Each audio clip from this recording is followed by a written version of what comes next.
Bismillahirrahmanirrahim. Assalamualaikum warahmatullahi wabarakatuh. Salam sejahtera dan selamat pagi untuk kita semuanya. Sebelumnya perkenalkan, nama saya Elva Susanti SPTMM. Saya merupakan salah satu dosen di program studi Manajemen Fakultas Ekonomi dan Bisnis Universitas Putra Indonesia YPTK Padang di Sumatera Barat dengan nomor NIDN 10 12 03 8303. Pada kesempatan ini, izinkan saya untuk menyampaikan pernyataan diri dosen dalam unjuk kerja Tridharma Perguruan Tinggi atau yang disebut dengan PDD UKT PT di bidang pengajaran. Adapun tujuan dari penyampaian ini adalah sebagai salah satu persyaratan untuk mengikuti sertifikasi dosen pada tahun 2025. Baiklah, pada kesempatan ini saya akan menjabarkan salah satu mata kuliah yang saya ampu, yaitu mata kuliah Manajemen Strategis.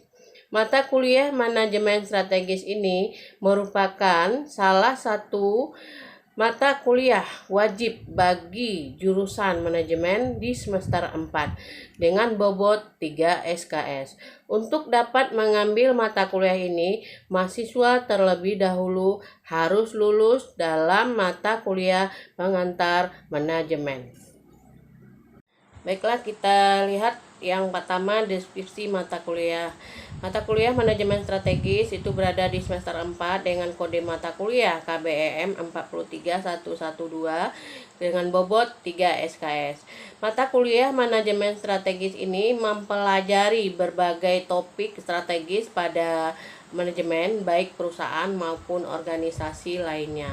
Perkembangan dan penerapan manajemen strategis dalam perusahaan dengan diawali dengan pembentukan filosofi, visi, misi, melakukan penilaian lingkungan strategis sehingga dapat memanfaatkan peluang yang ada, dan perumusan langkah-langkah strategis, audit strategis, serta kasus-kasus pada perusahaan.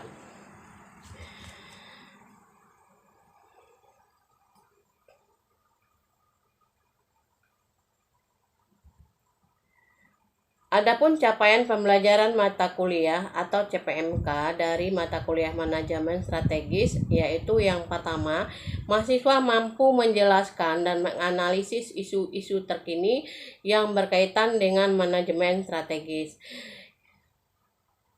Yang kedua, CPMK yang diharapkan yaitu mahasiswa mampu menjelaskan berbagai konsep dalam mata kuliah manajemen strategis yang menjadi dasar teori dalam mengelola strategi yang efektif.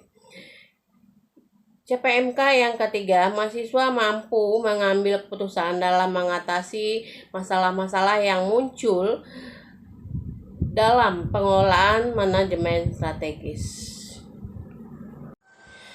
Materi pembelajaran pada mata kuliah Manajemen Strategis yang pertama, pendahuluan, pengenalan manajemen strategis. Yang kedua, definisi manajemen strategis, sejarah dan perkembangannya, serta ruang lingkup manajemen strategis. Yang ketiga, visi, misi, tujuan, dan sasaran operasional perusahaan. Yang keempat, model deskriptif manajemen strategis. Yang kelima, pengembangan kemampuan konsep, metode kasus, dan audit strategis. Yang keenam, manajer strategis. Yang ketujuh, lingkungan eksternal dan internal perusahaan. Yang kedelapan, formulasi strategi, analisis situasi, dan alternatif strategis. Yang kesembilan, implementasi dan pengawasan strategis. Yang kesepuluh, pemecahan kasus dengan menggunakan pendekatan manajemen strategis.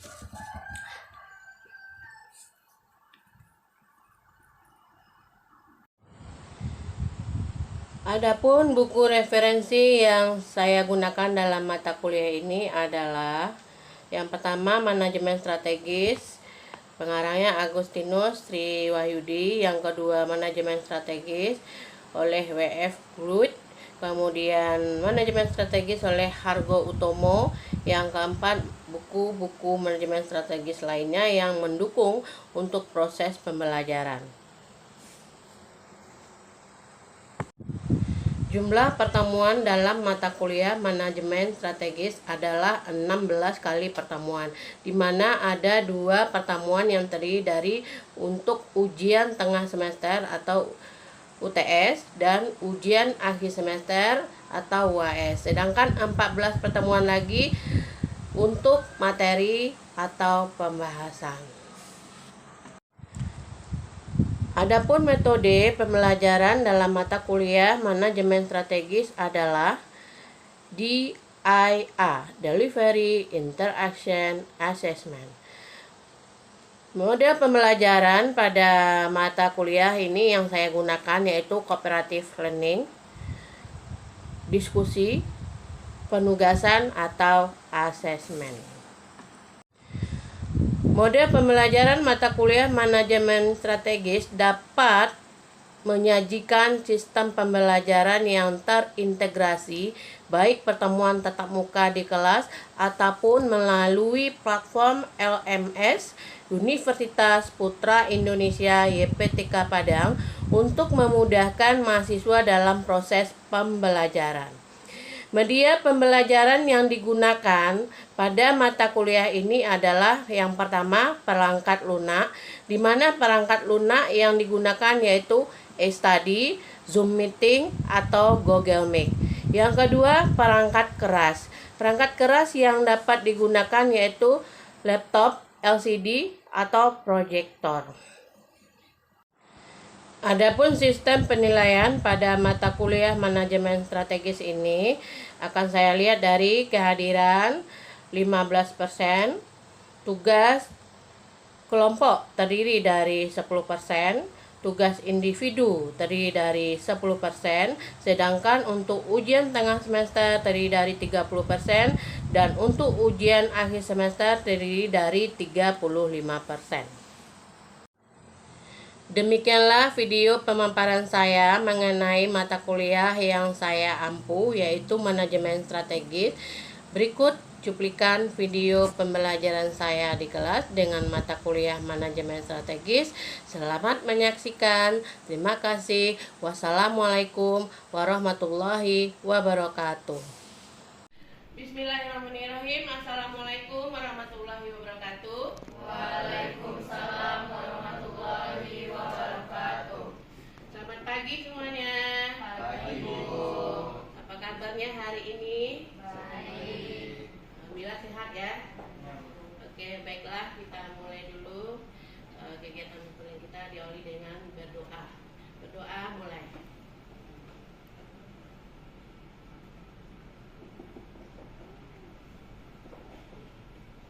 Amin. Amin. Oke, selanjutnya Ibu absen dulu.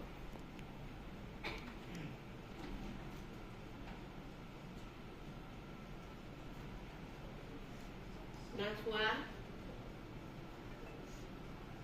Stevi, Muhammad Rizky, Rahmat Sukri, gak ada ya. Adinda gak ada. Albima ada. Amelia, kemudian Angga, ada ya.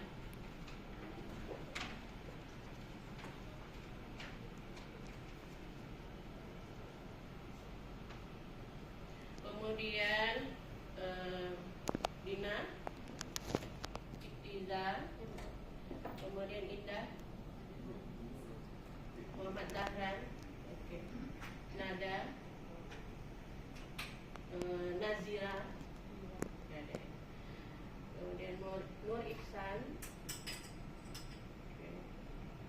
Patricia, Riatul, Rizal, Zaki, Khairul, ada Muhammad Gifari, Faisal, Raudatul, kemudian Rizky, Esa,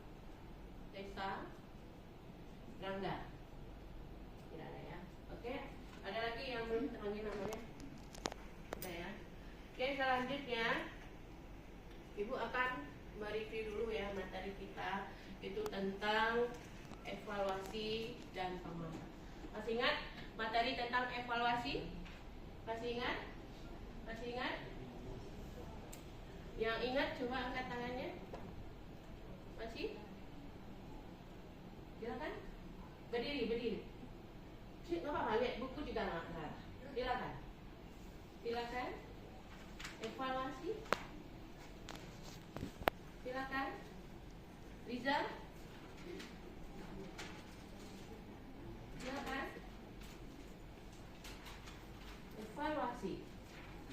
Evaluasi itu sangat penting ya bagi sebuah perusahaan. Jadi apa itu yang dikatakan dengan evaluasi? Silakan berdiri. Silakan. Ya. Suaranya agak keras ya, mendengar. Perkenalkan, nama saya Istina Fauzat. Ya. Nomor PP 239333. Evaluasi adalah proses sistematis untuk menilai dan mengukur nilai, kualitas atau efektivitas suatu program, proyek, produk atau kegiatan. Evaluasi bertujuan untuk memahami kekuatan dan kelemahan serta untuk mengidentifikasi area perbaikan dan pengembangan. Oke, terima kasih ya. Oke, jadi itulah evaluasi. Jadi artinya evaluasi itu bagaimana kita melihat perubahan, ya, atau sejauh mana kemajuan yang terjadi di dalam sebuah perusahaan. Ya, jadi harus kontrol, ya, harus dievaluasi, harus dilihat kemajuannya, ya, atau ekspansi yang sudah terjadi di dalam sebuah perusahaan. Ya, itu tentang evaluasi. Oke, materi kita hari ini tentang inovasi strategis. Ya, bagaimana kita ketahui inovasi strategis ini, ya, merupakan setiap ide ya ataupun gagasan baru yang belum pernah ada ataupun diterbitkan sebelumnya. Jadi sebuah inovasi biasanya ini berisi terobosan baru mengenai sebuah hal yang diteliti ataupun yang dikembangkan. Jadi ini juga sangat penting ya bagi sebuah perusahaan, apalagi perusahaan yang bergerak di bidang produksi barang, apalagi yang menyangkut hubungannya dengan konsumsi. Bagaimana nanti tidak ketemu yang namanya titik jenuh, ya, atau bosan. Jadi ingat, konsumen ini punya tingkat jenuh, ya. Jadi bagaimana kita berupaya melakukan inovasi yang terbaru supaya nanti pelanggan kita itu setia, ya, supaya tidak berpaling ya ke produk yang lain. Jadi kita harus lakukan itu. Ya, Anda lihat produk mie instan ya, itu Super Mie ya, sampai saat sekarang ini masih eksis ya. Dengan inovasi yang diberikan, yang dibuktikan ke masyarakat ya, sehingga nanti dia itu tetap terlihat perubahannya, kemajuannya ya, terlihat tingkat, kalau kita dagang pasti yang diharapkan adalah tingkat keuntungannya, ya, tingkat pendapatannya itu semakin bagus. Jadi hal ini sangat penting. Jadi kita selalu berupaya untuk melakukan hal-hal yang terbaik ya, untuk terus meningkatkan keyakinan konsumen gitu ya. Nah, supaya nanti konsumen itu bertahan gitu. Ya, kalau kita kualitasnya oke, bisa dipertahankan, yakin ya dengan sendirinya manajemen pemasaran itu akan lebih bagus. Ya, ingat manajemen ini saling berhubungan ya, antara yang satu manajemen dengan manajemen yang lainnya. Jadi bagaimana nanti sebelum memproduksi kita harus yakin dulu ya, ini pangsa pasarnya kemana, diminati oleh siapa gitu. Jadi kita harus jelas ya. Terutama ini bagaimana kita menguasai 3 konsumen ya. Jadi kelas atas, menengah, dan bawah.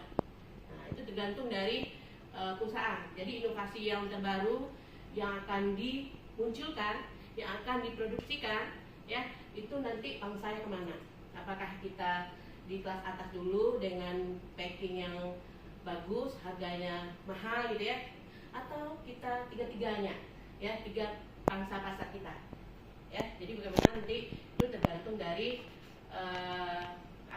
manajemen ya, atau keberanian sebuah perusahaan untuk melakukan inovasi gitu.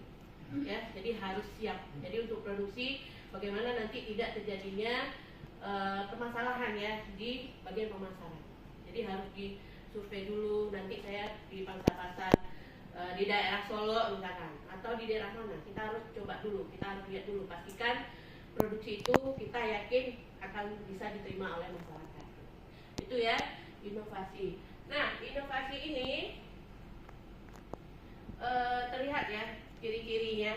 Ini ada khasnya ya, itu kemudian ada baru, terencana, kemudian memiliki tujuan ya. Kalau kita lihat khas ya, kalau khas itu mempunyai keunikan sendiri gitu ya. Nah, Anda lihat contohnya rumah makan gitu ya, pasti ada keunikannya. Misalkan rumah makan dengan ciri khasnya gulai ikan karang misalkan ya, atau perusahaan itu dengan ciri khasnya packingnya yang menarik gitu, atau dengan rasa yang lebih unik lagi gitu. Jadi ada yang menjadi nilai jual tersendiri gitu, sehingga nanti memunculkan minat pembeli ya itu lebih baik gitu. Jadi ada keunikannya gitu ya. Kemudian baru ya, nah ini pasti ya hal yang terbaru, ide terbaru yang belum pernah muncul atau belum pernah dijual oleh perusahaan lain. Jadi bagaimana kita mampu gitu ya.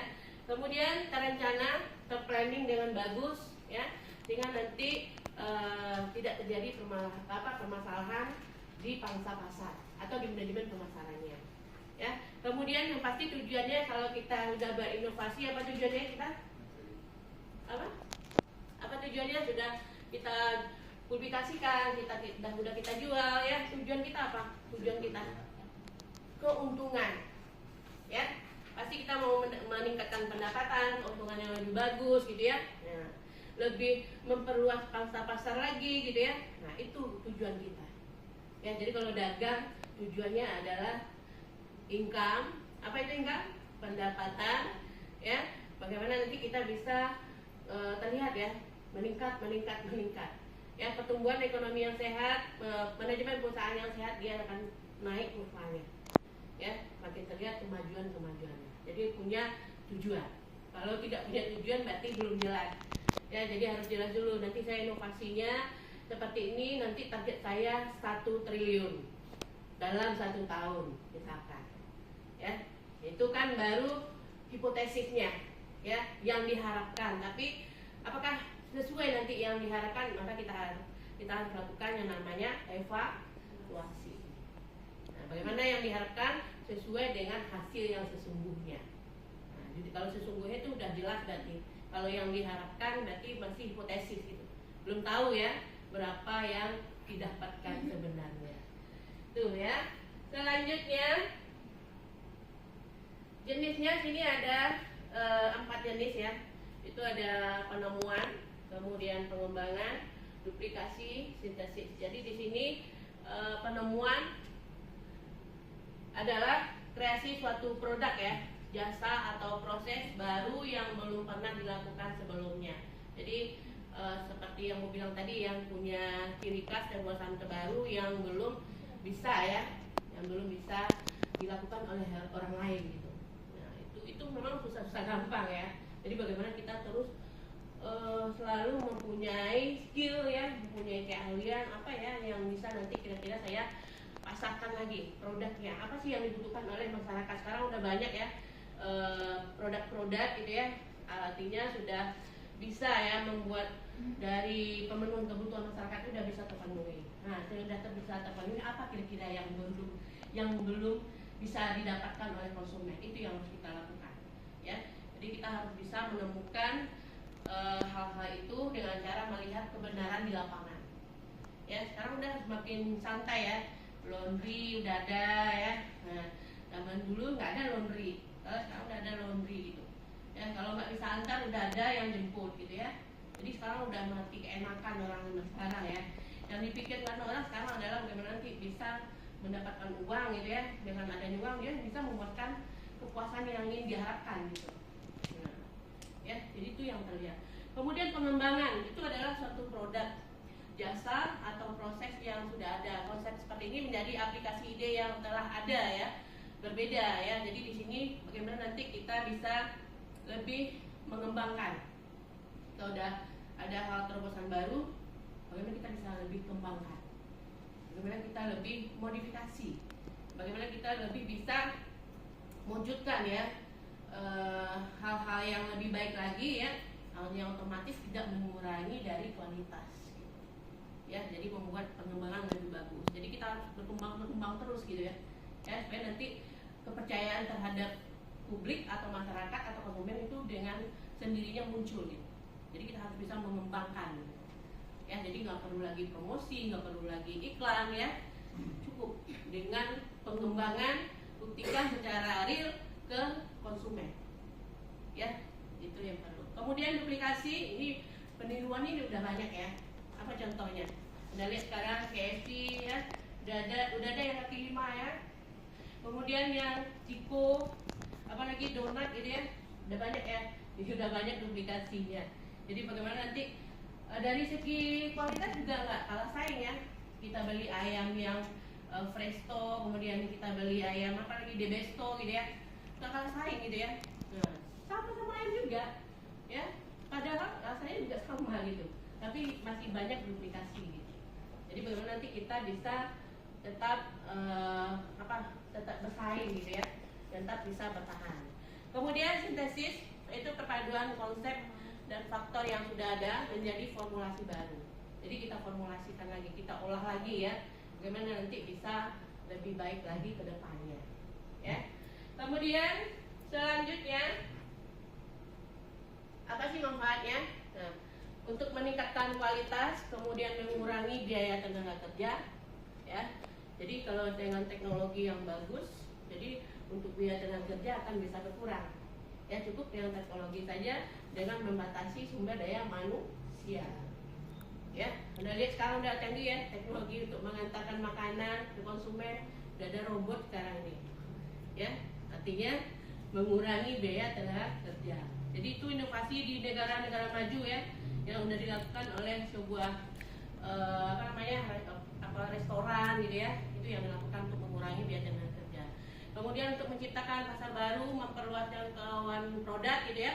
Kemudian bisa mengurangi kerusakan lingkungan hidup, untuk mengganti produk atau pelayanan yang telah ada, kemudian untuk mengurangi konsumsi penggunaan energi, dan untuk menyesuaikan diri dengan peraturan.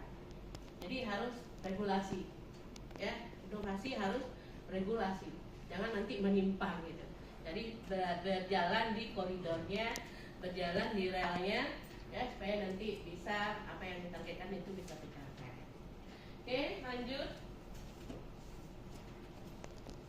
Jadi pentingnya inovasi dalam sebuah perusahaan ya, ini sangat berpengaruh ya, terutama ini untuk masalah kemajuannya ya.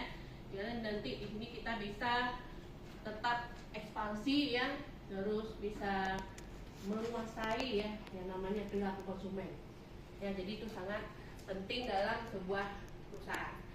Kemudian kita lihat lagi 5 hal penting yang dapat diperoleh dari inovasi, yaitu ini yang kita bilangin tadi ya, keuntungan ya. Kemudian keuntungan yang lebih besar yang pastinya ya. Jadi besarnya itu nggak terbatas, boleh besar lagi boleh ya.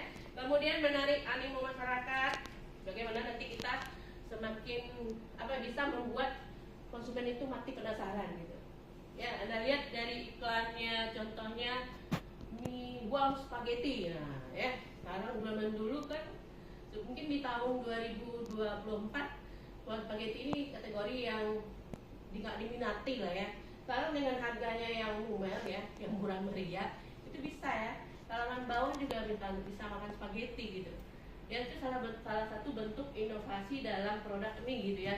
Itu yang kita lihat ya. Jadi dia mampu menarik ya animo masyarakat gitu ya. Bahkan makin banyak juga ya di zaman milenial ini, pecinta mie itu masih banyak gitu ya. Jadi dia semakin menarik perhatian ya dari masyarakat. Kemudian kita bisa mengikuti kemajuan teknologi, kemudian mempertahankan daya saing dengan kompetitor, kemudian mempermudah dalam melakukan promosi. Ya, jadi itu yang penting untuk Anda ketahui dari inovasi strategis. Sampai di sini ada yang mau ditanyakan? Ada?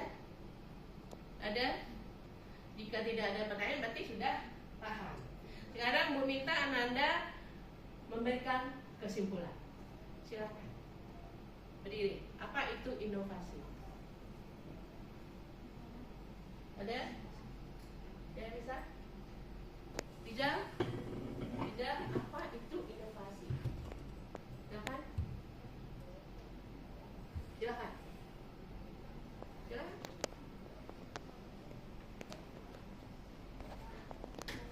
Oke, Patricia. Inovasi. Atau nada deh, nada berdiri. Inovasi adalah, silakan. Silakan. Silakan. Dibaca aja silakan. Silakan. Silakan. Silakan. Inovasi adalah, Boleh nggak? boleh. Inovasi adalah ide atau gagasan yang sebelumnya belum diterbitkan. Ya, itu saja. Oke ya. Jadi inovasi adalah gagasan atau ide yang belum pernah ada ya. Nah, jadi terobosan-terobosan baru yang harus mampu kita munculkan, kita hadirkan ya ke masyarakat. Oke, itu aja materi kita hari ini. Rasa cukup dan kita akhiri dengan membaca doa.